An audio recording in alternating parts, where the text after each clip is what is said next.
আলহামদুলিল্লাহ, শাবান মাস অর্থাৎ শবে বরাত।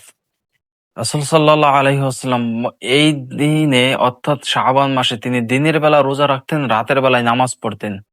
বেশির থেকে বেশি তিনি রোজা রাখতেন এই শাবান মাসে। হযরত আয়েশা রাদিয়াল্লাহু তাআলা আনহা থেকে বর্ণিত, তিনি বলেন নবী করিম সাল্লাল্লাহু আলাইহি ওয়াসাল্লাম এই শাবান মাসে তিনি বেশির থেকে বেশি রোজা রাখতেন, কেননা সামনে রমজানকে প্রস্তুতি করে তিনি রোজা রাখতেন।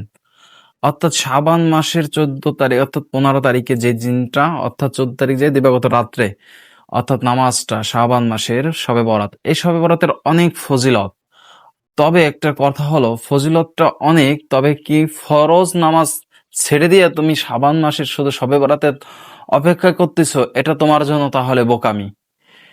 আমাদের হুজুর একটি ঘটনা বলতেন যে একটি লোক তিনি বাজার থেকে মাছ কিনলেন, মাছ কেনার পর পরে আবার যখন আরেক মুঠ মাছ বেশি দিত, তখন ওই লোক তার স্ত্রীকে যে বলতো, জানো আজকে মাছ কিনায় আমি অনেক লাভবান হয়েছি। কিভাবে? আমি যখন বাজার থেকে মাছ কিনছি, মাছ কেনার পর যেটা তো ভাগে পাইছি, আবার ওই জেলে এক মুঠ বেশি দিছে। তখন স্ত্রী বলে যে তুমি ওই মাছটা না কিনে তুমি ওই এক মুঠ বেশি নিয়ে আসতা, তুমি যদি ওই এক মুঠ বেশি নিয়ে আসতা তাহলে তো তোমার টাকা লাগতো না।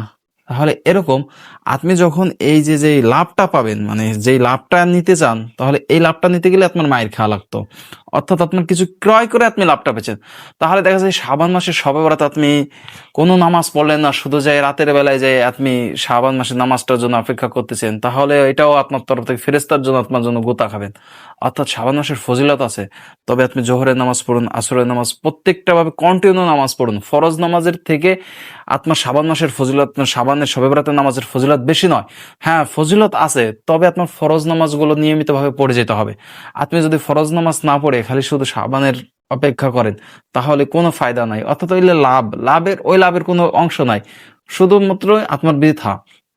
আপনি কন্টিনিউ ভাবে ফরজ নামাজগুলো আদায় করুন, তাহলে শাবান নামাজটা পড়ুন, তাহলেই আপনি শবে বরাতের নামাজটা পড়লে আপনি লাভবান হবেন এবং আল্লাহ তাআলার কাছে দামি হবেন। অর্থাৎ আয়েশা রাদিয়াল্লাহু তাআলা আনহা থেকে বর্ণিত যে নবী করিম সাল্লাল্লাহু আলাইহি ওয়াসাল্লাম এই শাবান মাসে এমন পরিমাণে রোজা রাখতেন যে মনে হয় যে তিনি আর রোজা ছাড়বেন না। অর্থাৎ এইভাবে তিনি রোজা রাখতেন। যদি না হয় প্রতি সোমবার এবং বৃহস্পতিবারের রোজা রাখেন, বা আপনি এইগুলো করেন যে আল্লাহ রাসূল সাল্লাল্লাহু আলাইহি ওয়াসাল্লাম প্রতি সোম এবং বৃহস্পতিবারের রোজা রাখতেন। তারপরে আরেকটি রোজা আছে 13, 14, 15 অর্থাৎ শাবান মাসের, বা এটা রাখতে পারেন আরবিতে। ঠিক আছে, এভাবে আপনি রোজাগুলো রাখেন। রাসূল করিম সাল্লাল্লাহু আলাইহি ওয়াসাল্লাম যেভাবে রোজা রেখেছেন, যেভাবে নামাজ পড়েছেন, আমরাও সেভাবে করতে হবে। শুধু শাবান মাসের ফজিলতের জন্য মসজিদে যায় যে এই তোবারকের আশায় করা, মানুষকে দেখানোর জন্য, এটা মনে না হয়। অর্থাৎ কন্টিনিউ ভাবে নামাজগুলো প্রত্যেকটা নামাজ পড়তে হবে। দেখা যাচ্ছে সামনে রমজান, আল্লাহ রসুল সাল্লাল্লাহু আলাইহি ওয়াসাল্লাম এই রমজানকে সামনে রেখে তিনি প্রস্তুতি নিতেন, এবং প্রস্তুতি নিয়ে এই শাবান মাসে প্রস্তুতি নিতেন। অর্থাৎ দেখা যাচ্ছে আমরা কিভাবে প্রস্তুতি নিই, আমরা প্রস্তুতি নেই হচ্ছে কি, দেখা যাচ্ছে রমজানে আমাদের ছোলা থাকে, বুট থাকে, পেঁয়াজি থাকে, এই ইত্যাদির গুলো প্রস্তুতি আমরা নেই। আমাদের এই প্রস্তুতি কিন্তু না, আমাদের প্রস্তুতি হবে রোজার জন্য। এমন হয়ে গেল আমাদের রোজাটা বর্তমান হয়ে গেছে খালে পড়ে গেছে, আর বাকি সমস্ত কিছু ঠিক আছে। যেমন একটা উদাহরণ দিলে বুঝতে পারবেন যে বিয়ে বাড়িতে সমস্ত খাবার আইটেম আছে, ঠিক আছে, সমস্ত কিছুই আছে, কিন্তু সে বর নাই, তাহলে সে ওই বিয়েটা তো সম্পূর্ণ না। তা আমাদের জীবনটা হয়ে গেছে এমন, আমাদের জীবনে রোজা নাই কিন্তু আমাদের জীবনে রমজানের জন্য সবকিছুই আছে। আমরা যে রোজাটা রাখবো সেইভাবে প্রস্তুতি নিতে হবে। অর্থাৎ দেখা যাচ্ছে কৃষক মানুষরা যখন মাঠে কাজ করে, তখন তারা মাঝে গামছা টাইট ফিটিং করে নেয়। আল্লাহ রসুল সাল্লাল্লাহু আলাইহি ওয়াসাল্লাম এটাই বলেন যে রমজানের আগে শাবান অর্থাৎ রজব মাস অর্থাৎ শাবান মাসে তোমরা এইভাবে প্রস্তুতি নাও, মাঝে গামছা বেঁধে টাইট করে প্রস্তুতি নাও সামনে রমজানের জন্য। অর্থাৎ সামনে রমজানটা তোমরা কিভাবে তোমাদের জীবনটাকে আরো সুন্দর করতে পারো, কিভাবে তোমরা আমলটাকে বেশির থেকে বেশি করতে পারো, এইগুলো করে। আসলে আমরা সমাজে এইগুলো না করে আমাদের মন ঘোরা ভাবে আমরা সেই রুটি সিন্নি হালুয়া ফিন্নি এইগুলো বিতাড়িত নিয়ে ব্যস্ততা থাকি। দেখা যাচ্ছে বাড়ির যে কর্তা তাদেরকে আমরা এত পরিমাণে খাবারের আইটেমের জন্য চাপ সৃষ্টি করি, অবশেষে তারাই নামাজটা পড়তে পারে না। উচিত তো ছিল এমন যে আমিও নামাজটা পড়বো, আমার বাড়ির বিবিও নামাজ পড়বে, আমার বাড়ির সন্তানও নামাজ পড়বে, আমার বাড়ির সবাই নামাজ পড়বে, এইরকমটাই উচিত ছিল। কিন্তু না, তাদের পরে আমরা কাজ ওরা চাপাই দিই। না, তুমি মসজিদে হয়ে যাবে, তোমার বাড়ির বিবি, তোমার বাড়ির মেয়ে, তারা ঘরের এক কোণে নামাজে মশগুল হয়ে যাবে। অর্থাৎ আল্লাহ তাআলার কাছে এই রাতের জন্য আপনি দিবাগত রাতে আল্লাহ তাআলার কাছে চান, তবে এমনটা মনে না হয়ে যায় যে আপনি দেখা যাচ্ছে শবে বরাতের নামাজ পড়তে পড়তে ক্লান্ত হয়ে যাওয়ার পর এমনভাবে শুয়ে পড়লেন আপনি ফজরের নামাজটা পড়তে ভুলে গেছেন, এরকমটা মনে না হয়।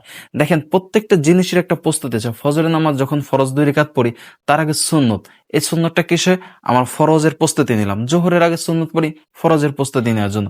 এরকম প্রত্যেকটা, যেমন অজু করে যে অজু 2 রাকাত নামাজ পড়ি ফরজ নামাজের জন্য প্রস্তুতি নেওয়ার জন্য, ঠিক এরকমটাই যে রমজান মাস আসতেছে, শাবান মাসে রোজা রাখা মানে রমজানের জন্য প্রস্তুতি নেওয়া, এরকমটা করা। আমরা যে রমজান মাসে পাবো না কিনা তারপরও সেটা আমাদের নিশ্চয়তা নাই, তবে আমরা যদি আগে থেকে প্রস্তুতি নেই আল্লাহ তাআলা, মানে দেখা যাচ্ছে কোনো মানুষ যদি একটি ভালো ভালো কাজের নিয়ত করে আল্লাহ তাআলা তাকে একটা নেকি দিয়ে দেয়। আর যদি সে খারাপের নিয়ত করে, খারাপ কাজটা না করা পর্যন্ত, করার পরও দেখে যে সে তওবা করে কিনা, তার আগ পর্যন্ত তার গুনাহ লেখে না। অর্থাৎ আজকে থেকে আমরা নিয়ত করে ফেলাই সামনে রমজান আসতেছে, রমজানের প্রস্তুতি নিয়ে যাই। রমজানে কিভাবে আমল আমরা বাড়াবো, কিভাবে আমরা জিকির আজকার করব, কিভাবে তসবিহ তাহলিল পাঠ করব, এগুলো করব।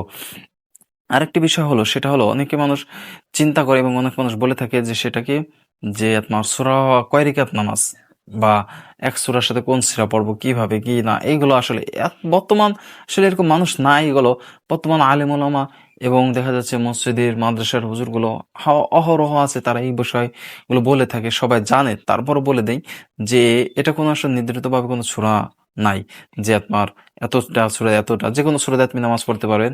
আর এরকম ভাবে কোনো নির্দিষ্ট নাই যে আপনার এত রিকাত পড়তে হবে, এরকমও কোনো চাপ সৃষ্টি নাই। আপনার মন চাইলো যে কয় রিকাত আপনি পড়লেন। তবে হ্যাঁ, একটা কথা হচ্ছে কি, যে আপনি জিকির আজগার করেন, জিকির আজগার করে তারপর আল্লাহ তাআলার কাছে কান্নাকাটি করেন, এভাবে আল্লাহ তাআলার কাছে দোয়া করেন যে আল্লাহ আমি জীবনে অনেক পাপ করে ফেলেছি। এভাবে আপনার মনের যত হাজত আছে আল্লাহ তাআলার কাছে এভাবে আপনি চান, হয়তো আল্লাহ তাআলা আপনাকে মাফ করে দেয়, যে আপনার জীবন, আপনার ভবিষ্যৎকে আরো সুন্দর করে দিতে পারে। তবে সাবধান, একটা কথা বলে রাখি, সেটা হলো আপনার মনের মানে মন জিন্দেগি মনে হয় না হয়ে যায়। আল্লাহ রসুল সাল্লাল্লাহু আলাইহি ওয়াসাল্লাম শাবান মাসে বেশি বেশি রোজা রাখতেন, অর্থাৎ তিনি তসবিহ তাহলিল জিকির আজগার এগুলো করতেন। আমরাও সেটা করার চেষ্টা করব। কিন্তু ওই যে ফিন্নি হালুয়া মিষ্টি মশলা এই থেকে বিলানো, এই থেকে বিলানো, এর বাড়ি থেকে ওর বাড়ি থেকে, এরকম মনে না হয়ে যায়। আমরা মনে ইবাদত ছেড়ে দিয়ে মনে আমরা রান্না বাড়ার কাজে, খাওয়া দাওয়ার কাজে মশগুল না হয়ে যাই। আসলে আমাদের ইবাদতটাকে আগে আমাদের সঠিক রাখতে হবে। আমরা ইবাদতটা মনে সঠিকভাবে করতে পারি, এটা আমাদেরকে টার্গেট রেখে, এটা আমাদের লক্ষ্য রেখে আমাদেরকে কাজের প্রতি আগ্রহ হয়ে আমাদেরকে এগিয়ে যেতে হবে। অর্থাৎ রমজানকে সামনে রাখুন। আসছে আর কিছুদিন পরে রমজান, মাহে রমজান চলে আসছে, গুনাহ মাফের দিন, রহমতের দিন, বড় আল্লাহ তাআলা নাজাতের ফয়সালার দিন চলে আসতেছে সামনে। অর্থাৎ এই শাবান মাসটাকে গুরুত্ব সহকারে নিন। আজ হয়তো আপনি সামনে বা নাও হতে পারেন, আপনি আপনার জীবনে আর নাও আসতে পারে। অর্থাৎ এই শাবান মাসটাকে বেশির থেকে বেশি গুরুত্ব, আমলের গতি বাড়িয়ে দিন। আপনি কাজ করতেছেন, যেকোনো কাজ করেন, রান্নাবাড়ি করতেছেন, ঘোরাফেরা করতেছেন, চলাফেরা করতেছেন বা কৃষিকাজ করতেছেন, আপনার জবানে জিকির রাখুন, সুবহানাল্লাহ, আলহামদুলিল্লাহ। দেখেন আপনি যখন ফজরের ফরজ নামাজটা পড়বেন, জোহরের নামাজটার অপেক্ষায় থাকবেন, আপনি জোহর এবং আসরের ভিতর মধ্যবর্তী স্থানে যত কিছু, যত ইবাদতটা যাই যেকোনো কাজটা করতেছেন, সমস্ত কাজকর্ম আপনার ইবাদতে মশগুল হয়ে যাবে। এইভাবে আপনি কন্টিনিউ ভাবে একের পর একের নামাজটা পড়ুন, আপনার পুরো জীবনটাই আপনার ইবাদতের ভিতর পড়ে গেল। আর আপনি দেখা যাচ্ছে নামাজ পড়লেন না, কোনো কিছু করলেন না, যাইয়ে শুধু শবে বরাতের নামাজের জন্য হাজির হয়ে গেলেন আগের থেকে মিষ্টি হালুয়া নিয়ে। আসলে এটার ফায়দাটা কি হলো? ফরজ নামাজ ব্যতীত বাদ দিয়ে আপনি নফল নামাজ নিয়ে টানাটানি করতেছেন, তাহলে একটা বিষয়টা হাস্যকর হয়ে গেল। অর্থাৎ আপনি ফরজ নামাজকে কন্টিনিউ ভাবে সঠিকভাবে আদায় করুন, নফল নামাজের প্রতিও হ্যাঁ মনোযোগ। যখন আপনার ফরজের ঘাটতি হয়ে যাবে তখন নফল নামাজের প্রয়োজন হবে। তবে নফল নামাজ খালি আপনি নফল নিয়ে টানাটানি করলেন, ফরজ ধরলেন না, এরকমটা মনে হয়ে যায়। ফরজ নামাজের পাশাপাশি নফল রাখুন, এভাবে করুন। আর আল্লাহ রসুল সাল্লাল্লাহু আলাইহি ওয়াসাল্লাম বেশি থেকে বেশি রোজা রাখতেন, জিকির আজগার করতেন, তসবিহ তাহলিল পাঠ করতেন, কোরআন তেলাওয়াত করতেন। আপনারা এইগুলো করুন, আমরা এইগুলো করার চেষ্টা করবো ইনশাআল্লাহ। তবে মন গড়া কিছু না করে থাকি, এই যে ফিন্নি হালুয়া এগুলো ইত্যাদি ইত্যাদি থেকে আমরা সর্বহালাতে বিরত থাকবো। আর রমজানের জন্য আমার এখনই থেকে প্রস্তুতি নিয়ে ফেলি। সামনে রমজান আসতেছে, রমজানের জন্য আমরা নিজেরা ভাবে একটা ঘরোয়াভাবে পরামর্শ করি যে সামনে রমজান আসতেছে, তুমি এক খতম কোরআন শরীফ দিবে, তুমি এক খতম কোরআন শরীফ দিবে, আমি এক খতম কোরআন শরীফ দেবো, বা এভাবে ঘরোয়াভাবে পরামর্শ করে যে আমরা জিকির আজগার বেশি থেকে বেশি করব, ইফতারিকে সামনে রেখে আমরা দোয়া করব, সেহরিতে ওঠার সময় আমরা দোয়া করব। এভাবে আপনারা ঘরোয়াভাবে পরামর্শ করে আপনাদের জীবনটাকে সুন্দর করুন, আমলটাকে আরো বাড়িয়ে দিন। দেখবেন যে আল্লাহ তাআলা আপনার ওই জীবনে যে শান্তিটা দান করবে, আপনি হাজারো কোটি টাকার মালিক থাকলেও আপনি ওই শান্তিটা পাবেন না। অর্থাৎ নিজেরা ঘরোয়াভাবে পরামর্শ করে আমলের গতিটা বাড়িয়ে দিন। আমলটা বেশি করুন। সামনে রমজানকে টার্গেট রেখে নিয়তটাকে ভালো সহিভাবে করুন যে সামনে রমজান চলে আসছে, আমল বেশি করতে হবে। সমস্ত গুনাহ, পাপ অর্থাৎ খারাপের কাছ থেকে ছেড়ে দিন। আর শ্রাবণ মাসটাকে গুরুত্ব দিন যে সামনে আর কিছুদিন পরে শবে বরাত, অর্থাৎ ফেব্রুয়ারি মাসের ৩ তারিখ মঙ্গলবার দিবাগত। এই দিনে শবে বরাত আসতেছে। এর দিনে আপনি একটা রোজা রাখতে পারেন, অর্থাৎ ১, ২, ৩ও রাখতে পারেন, এটাও রাখতে পারেন, সমস্যা নাই। বা আগে পিছিয়ে রোজা রাখেন, অর্থাৎ শ্রাবণ মাসে আপনি পুরো বেশি থেকে বেশি রোজা রাখতে পারতেছেন। আর নামাজের জন্য আপনার যে কয় রেকাত হয়, ৮ রেকাত, ১০ রেকাত, ১২ রেকাত, ২ রেকাত করে পড়তে পারতেছেন। আর নামাজের জন্য কোনো সূরা কেরাত নাই নির্ধারিত, যে কোনো সূরা কেরাত দ্বারা আপনি নামাজ পড়তেছেন। নিয়তের জন্য এটা করবেন আল্লাহ তাআলা সন্তুষ্টর জন্য আমি কেবলামুখী হয়ে নামাজ পড়তেছি, বা আমি আল্লাহ তাআলা সন্তুষ্টর জন্য শবে বরাতের নফল রোজা রাখতেছি, এভাবে নিয়ত করতে পারতেছেন। কিন্তু আপনার এই আজে বাজে যেসব বেদাতি যেগুলো আছে, এগুলো মনে আপনার দ্বারা না হয়ে যায়, এতটুকু খেয়াল রাখবেন। দেখা যাচ্ছে আপনি আমল করতে করতে এমন ভাবে করলেন যে সেটা বেদাতির বিষয় চলে গেল, এরকমটা মনে না হয়ে যায়, তাহলে কলম দেখা যাচ্ছে আপনার সমস্ত আমলটাই হচ্ছে সমস্ত একবারে ফুটা বালতির মতন, যতই ফুটা বালতিতে পানি ঢালুন পানি থাকবে না। দেখা যাচ্ছে আপনি বেদাতি আমলগুলো করলেন, কোনো লাভ হলো না, আপনি সময় গেল, পরিশ্রম গেল, সবকিছু গেল, দিন শেষে আপনার ফলাফল জিরো। এরকমটা মনে না হয়, আশেপাশে থেকে মাদ্রাসা মসজিদের হুজুরদের থেকে জেনে নেবেন সঠিকভাবে যে কিভাবে শবে বরাতের আমলগুলো করা যায়। আর শবে বরাতের আমলগুলো এভাবেই করুন, জিকির করুন, সুবহানাল্লাহ, আলহামদুলিল্লাহ, আল্লাহু আকবার, লা ইলাহা ইল্লাল্লাহ। এই ৪টা জিকির আল্লাহ তাআলার কাছে অনেক দামি। এগুলো করলে আল্লাহ তাআলা গুণবাচক যে সিফাতের নাম আছে, রহমান, রহিম, গনিউল মালিক, এইসব আল্লাহ তাআলার সিফাত ও নামগুলো নিয়ে আপনারা জিকির আজকার করুন, আল্লাহ তাআলার কাছে এভাবে চান। ইনশাআল্লাহ দেখা যাচ্ছে আল্লাহ তাআলা আপনাদের সামনের জীবনকে, ভবিষ্যৎ জীবনকে ভালো করে দেবে। অর্থাৎ এই সাবানটাকে গুরুত্ব সহকারে নিবেন। অবহেলা করে জীবনটা, আপনার সময়টা চলে যাবে। আপনি যাই করুন, আপনি খান, ঘুমান, ওঠাফেরা করুন, যাই করুন না কেন, আপনার সময়টা ঠিকই চলে যাবে। অর্থাৎ আমলের সাথে জীবনটা কাটান, সময়টাও যাচ্ছে, আপনার আমলটা হয়ে যাচ্ছেন, আল্লাহ তাআলার কাছেও দামি হয়ে যাচ্ছে। সময়টাকে অযথা, অভাবে কাটিয়ে দেন না, আমলের প্রতি কাটান। দেখবেন দুনিয়া আখেরাতে উভয় জনে আল্লাহ তাআলা আপনাকে ভালো রাখবে।